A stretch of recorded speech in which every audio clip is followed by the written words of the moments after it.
Hello friends, my self doctor Amit Gupta. आज आप सभी को सोशल फार्मेसी के बारे में हम डिस्कस करने जा रहे हैं। सोशल फार्मेसी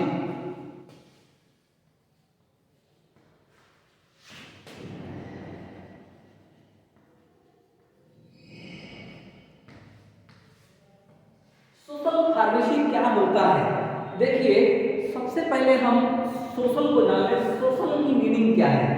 सोशल मतलब होता है सामाजिक, और फार्मेसी का मतलब होता है कि मेडिकल साइंस की एक ऐसी ब्रांच जिसके अंतर्गत हम manufacturing, distribution of the drug या डिस्पेंसिंग ऑफ द ड्रग्स के बारे में हम जानते हैं।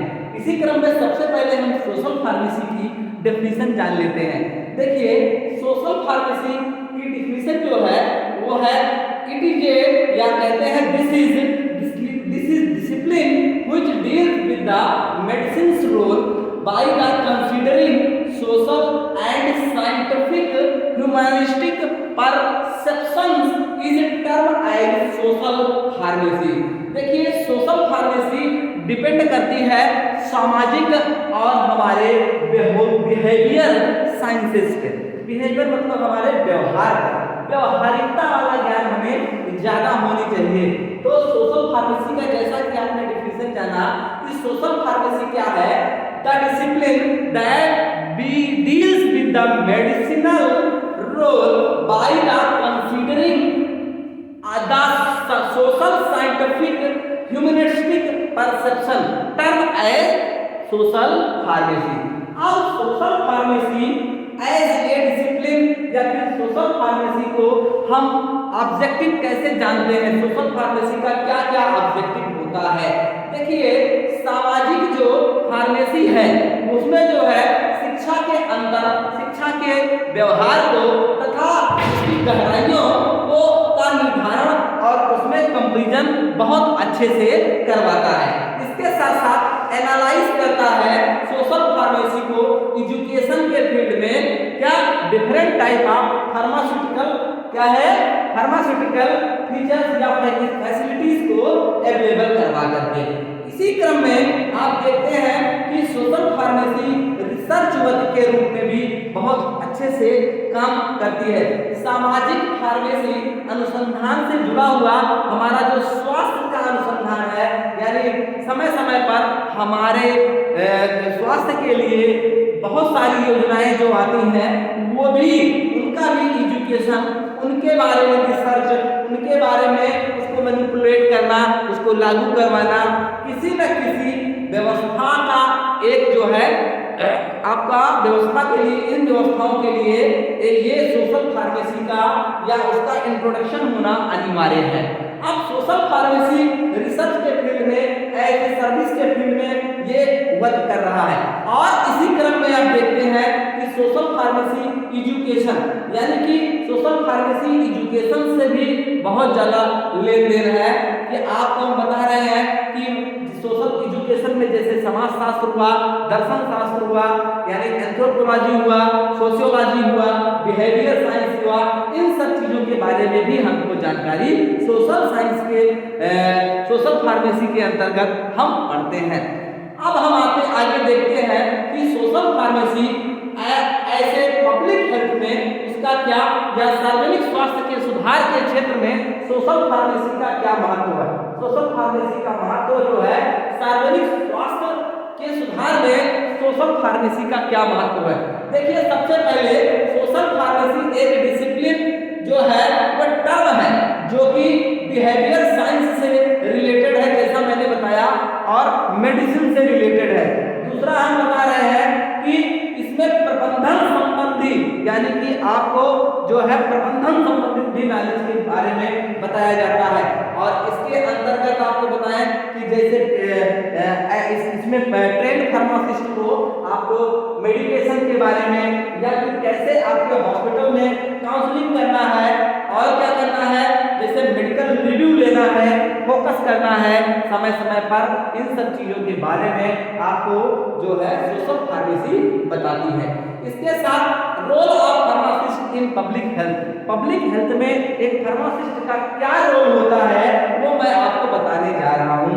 पब्लिक हेल्थ में सोशल फार्मासिस्ट का जो रोल होता है, they provide population based rate, मतलब कि जनसंख्या के आधार पर ये देखभाल करते हैं।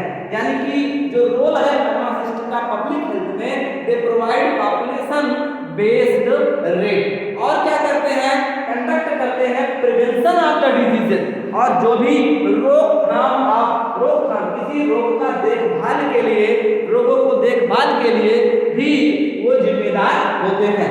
आपको हम बता दें कि जितने भी गवर्नमेंट के प्रोग्राम, नेशनल हेल्थ मिशन है जिसको बोलते हैं नेशनल हेल्थ मिशन, राष्ट्रीय स्वास्थ्य मिशन जिसको बोलते हैं, इसके अंतर्गत जो है जितने भी डॉक्टर्स या पैरामेडिकल मेडिकल स्टाफ लगाए गए हैं, उनका उद्देश्य है कि अच्छे स्वास्थ्य की देखभाल करना, अच्छे स्वास्थ्य तरीके से रखना, अच्छे हम लोगों को हेल्दी बनाए रखना, यानी हमारे स्वास्थ्य को अच्छे से प्रोवाइड करना।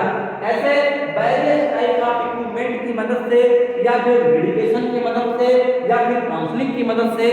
तो एक फार्मासिस्ट का आपके सोशल फार्मेसी में क्या अस्तित्व है, ये आप देख रहे होंगे कि जैसा मैं बता रहा हूँ कि ये प्रोवाइड पॉपुलेशन बेस्ड डाटा को ये प्रोवाइड करते हैं, काउंसलिंग करते हैं, कैसे कंडक्ट हो रहा है वो डिजीज, कैसे उसका प्रोडक्शन हो रहा है डिजीज का, ऑनसेट ऑफ डिजीज क्या है, प्रिवेंशन ऑफ डिजीज क्या है, क्योर ऑफ डिजीज क्या है, door to door vaccination programme क्या है, और इसके अलावा मिशन इंद्रधनुष 7 जो टीकाकरण इम्यूनाइजेशन शेड्यूल है, ये सब सारे चीज नेशनल हेल्थ मिशन के अंतर्गत चल रहे हैं।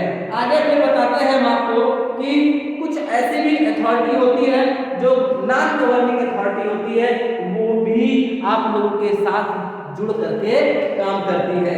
और क्या हो रहा है, अब आगे देखते हैं कि ये फार्मेसी के अंदर बाहर, यानी जो गुणवत्ता की मेडिसिन है, जो जिस मेडिसिन की गुणवत्ता है, यानी कि जो भी मेडिसिन है उसके गुणवत्ता को भी चेक करते हैं। ठीक है, फार्मासिस्ट उसकी गुणवत्ता को भी चेक करते हैं।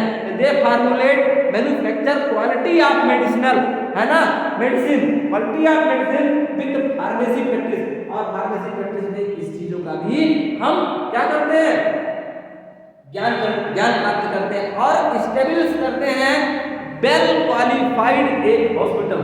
ठीक है, एस्टेब्लिश करते हैं, जैसे कि अगर कोई क्वालिफाइड आपका स्टाफ नहीं होगा, फार्मासिस्ट नहीं होगा, या फिर वहाँ का एटमॉस्फेयर क्वालिफिकेशन से नहीं होगा, जिसको रिसर्च फील्ड के बारे में, एजुकेशन के बारे में और इन सब चीज़ों के बारे में जो भी गवर्नमेंट की पॉलिसीज आ रही है नई उनके बारे में जानकारी नहीं होगी, तो वो कैसे काम करेगा।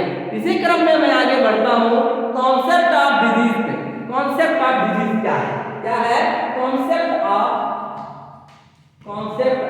डिजीज। कॉन्सेप्ट ऑफ डिजीज क्या है?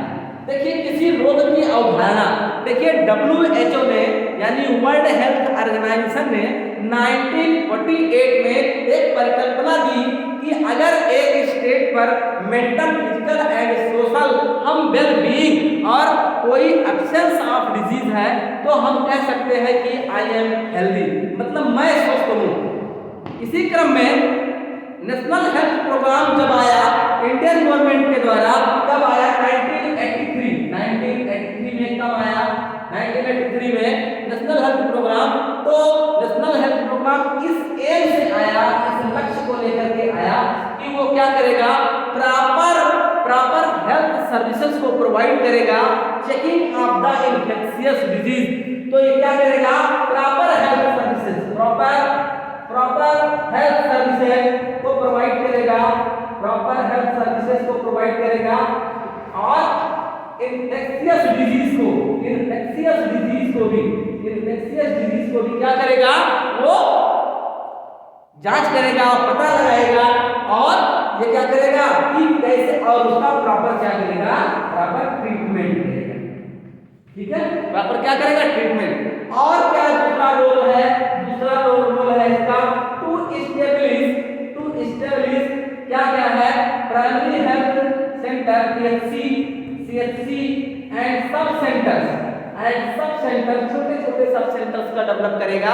अभी देखिए माननीय मुख्यमंत्री जन आरोग्य मेला कार्यक्रम हमारी गवर्नमेंट आप उत्तर प्रदेश के द्वारा जो चलाया गया जा रहा था, उसमें क्या था, उसमें यही था माननीय मुख्यमंत्री जन आरोग्य मेला कार्यक्रम के अंतर्गत आप सभी लोगों को जो आपके हेल्थ का चेकअप था, जैसे ब्लड प्रेशर है, ब्लड शुगर है, थायराइड है, टाइफाइड है, सीबीसी है, एक्सरे है, जो भी पॉलिसीज के अंतर्गत आते हैं उन डिजीज का केयर होता था और उनका निदान होता था, ट्रीटमेंट होता था। यानी कि उनका पहले जांच होकर के ट्रीटमेंट बताया जाता था। अगर आवश्यकता पड़ती थी तो उसके लेवल डिस्ट्रिक्ट हॉस्पिटल में भी भेजे जाते थे और जिसका जो है लोगों को लाभ मिल रहा था। यहाँ जो नेशनल हेल्थ मिशन का लाभ जो प्रॉपर जो एम है, ये उद्देश्य क्या है, प्रॉपर हेल्थ सर्विस को अगर प्रोवाइड करेंगे किसी हम को तो हमको क्या होगा, इन्फेक्शन से बचेंगे, डिजीज से बचेंगे और डिजीज से बचेंगे तो हम क्या रहेंगे, हेल्दी रहेंगे। ये कॉन्सेप्ट ऑफ डिजीज की डिजीज की जो अवधारणा में हमारी हेल्थ जो है, हेल्थ अब हमें डिफरेंट आयामों को देखना है, किस किस आयाम से कैसे कैसे हम सही रहेंगे अभी बताते हैं। इस्टेब्लिश पीएचसी, सीएचसी एंड सब सेंटर्स, डिस्ट्रिक्ट हॉस्पिटल, बहुत सारी चीजों को डेवलप करके आपको गुड हेल्थ प्रोवाइड करना है, क्योंकि मानव का ये अधिकार है, अच्छी शिक्षा, अच्छा स्वास्थ्य, ये दोनों का अधिकार है। आगे फिर हम करते हैं to provide treatment measures rural and sub rural area, ग्रामीण और अति ग्रामीण क्षेत्र में, यानी कि rural and sub rural area में भी ट्रीटमेंट का प्रोवाइड कराए, रूरल एंड ग्रामीण एंड अति ग्रामीण क्षेत्र में भी ट्रीटमेंट। यही नहीं है कि आप अर्बन एरिया में प्रोवाइड करवा दीजिए जहाँ पर संपन्न लोग रहते हैं, वहाँ ग्रामीण अति ग्रामीण एरिया में वहाँ पर आप संपर्क कराएं डिजीज का और लोगों को भेजें। वहाँ एक पैनल होता है डॉक्टर्स का, स्टाफ नर्स का और जिसको एनएम बोलते हैं, health care worker, paramedical workers, x ray team, DMLT सब साथ में जाते हैं, वहाँ पर जांच करते हैं, कम्युनिटी में देखते हैं कौन सी डिजीज कोई स्प्रेड तो नहीं हो रही है, किसको क्या प्रॉब्लम है, प्रॉपर चेकअप करते हैं और उनको मेडिकेशन करते हैं। उनके लिए क्या है, ये जो है सुविधाएं हैं। जैसे कि नेशनल हेल्थ मिशन ने अभी जारी किया है राष्ट्रीय बाल स्वास्थ्य कार्यक्रम। राष्ट्रीय बाल स्वास्थ्य कार्यक्रम के अंदर हर बाल को, बच्चे को जो है स्वास्थ्य का अधिकार प्राप्त है। उसके अंतर्गत छोटे छोटे स्कूलों में जो प्राइमरी स्कूल होते हैं, जूनियर स्कूल होते हैं, कस्तूरबा गांधी आवासीय बालिका विद्यालय होते हैं, इसी तरह राजकीय आश्रम पद्धति विद्यालयों में जा करके डॉक्टर की एक टीम पूरे हेल्थ की चेकअप करती है और वहां से एनालाइज करके लाती है कि कितने बच्चे यहाँ पर आज हम चेकअप किए तो इस महीने में गए थे, इस महीने में कितने बच्चे बीमार थे। एक डेंटिस्ट भी होता है, डेंटल का भी डॉक्टर, आयुष का भी चिकित्सक जाता है उसमें उस विंग में और सारी डिजीज का वो जो है और डिजीज के जो है उसके रेफरेंस में जो है आपको केयर के लिए, क्योर के लिए और प्रॉपर ट्रीटमेंट को according to their rule and regulation दे करके आता है। ये उसका काम है। इसी तरीके से आगे हम बढ़ते हैं कि अगर हेल्थ की न्यू फिलॉसफी को देखा जाए तो न्यू फिलॉसफी क्या कहती है, जो अभी मैंने आपको बताया कि प्रत्येक व्यक्ति का क्या है, हेल्थ एक फंडामेंटल राइट है और health is a core life, productive life, ठीक है। और क्या है, हेल्थ जो है इंटरनल पार्ट को डेवलपमेंट करने के लिए, इंटीग्रल पार्ट को डेवलपमेंट करने के लिए है और कॉन्सेप्ट ऑफ हेल्थ में क्वालिटी ऑफ लाइफ बहुत जरूरी है। आगे इसी तरीके से हम डिटरमिनेंट ऑफ द हेल्थ को डिस्कस करते हैं। जो कुछ डिटरमिनेंट हैं जिसको हम स्वास्थ्य के आयाम बोलते हैं, वैसे हम देखते हैं कि हेल्थ एक कॉम्प्लेक्स है, एक कॉम्प्लेक्स फॉर्म में है, लेकिन फिर भी हमने WHO के अकॉर्डिंग 1948 में रिकॉग्नाइज संस्था है जो कि WHO इंडिविजुअल के प्रॉपरली फंक्शन के आधार पर हमने कुछ स्वास्थ्य के आयामों को चुना है। वो स्वास्थ्य के आयाम क्या क्या है? नंबर एक फिजिकल,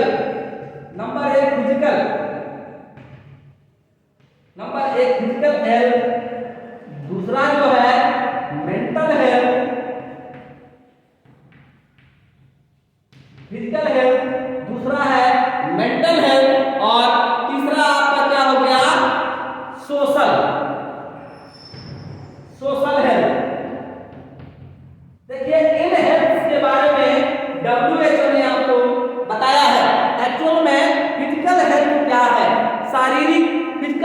शारीरिक शारीरिक स्वास्थ्य क्या हो सकती है, क्या परिकल्पना है शारीरिक स्वास्थ्य की। तो एक्चुअल में जो फिजिकल हेल्थ हमारा है, जिसको हम फिजिकल हेल्थ बोलते हैं, तो फिजिकल हेल्थ मतलब हम देखने में ठीक लगे, हम दिखने में स्वस्थ लगे।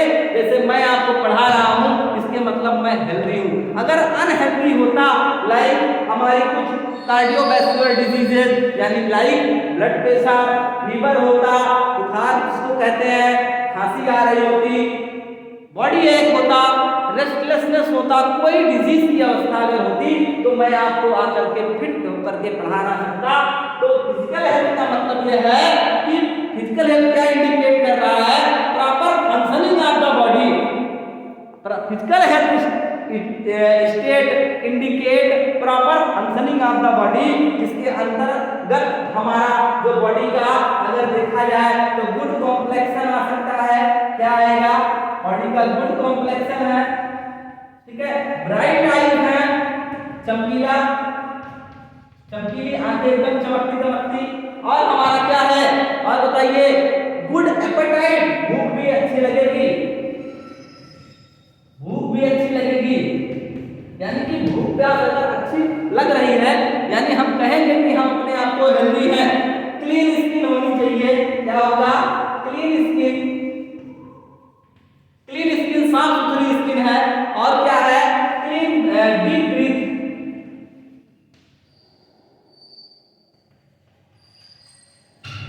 और क्या हो सकता है, क्लीन ब्रीथ कह सकते हैं इसको, क्लीन ब्रीथ, और क्या होगा, साउंड स्लीप, साउंड स्लीप, अच्छे से सोए, गहरी निद्रा में, ठीक ठाक निद्रा में हम सोए। हम इस तरीके से कह सकते हैं कि जो regular activity of our body is performed normally, ठीक है, लाइक जैसे आपको यूरिन है, स्टूल है, ये सब सारी चीजें आपके प्रॉपर फंक्शनिंग बॉडी में आ जाता है। आपका वेट नॉर्मल है, आपका कोई दिक्कत, आपको ब्लड प्रेशर नॉर्मल है, आपका ब्लड शुगर नॉर्मल है, बुखार नहीं है, रेस्पिरेटरी रेट आपका नॉर्मल है, हार्ट रेट नॉर्मल है, इन सब चीजों से अगर आपको नॉर्मली आप इन सब चीजों को देखते हैं तो आप नॉर्मल कंडीशन में होते हैं, यानी कि आपका फिजिकल हेल्थ गुड है, गुड है यानी आप सही है। अब आपके आगे दूसरे हेल्थ पे आते हैं, जिसको हम मेंटल हेल्थ के बारे में कहते हैं। देखिए, हर व्यक्ति कहीं ना कहीं अपने एनवायरनमेंट, आसपास के वातावरण से कहीं ना कहीं प्रभावित होता है।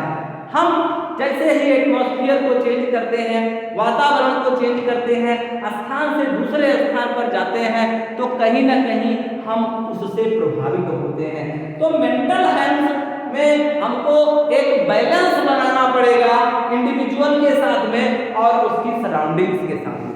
इंडिविजुअल और प्रॉपरली उसके सराउंडिंग्स के साथ में हमको एक क्या बनाना पड़ेगा, एक हमको अपनी मतलब स्टेबिलिटी बनानी पड़ेगी, सस्टेनेबिलिटी बनानी पड़ेगी, और जिससे हमारा जो है हेल्थ जो है सराउंडिंग एनवायरनमेंट के अकॉर्डिंग हमारा हेल्थ जो है अफेक्टेड ना हो, ठीक है, इसी तरीके से अफेक्टेड ना हो। इसी तरीके से हम तीसरा सोशल हेल्थ के बारे में डिस्कस करते हैं। देखिए, समाज भी हमारे लिए, हमारे हेल्थ के लिए बहुत ही जो है वो अहम भूमिका अदा करेगी। कब, जब हम कभी कभी सामाजिक भी हम अनहेल्दी होते हैं।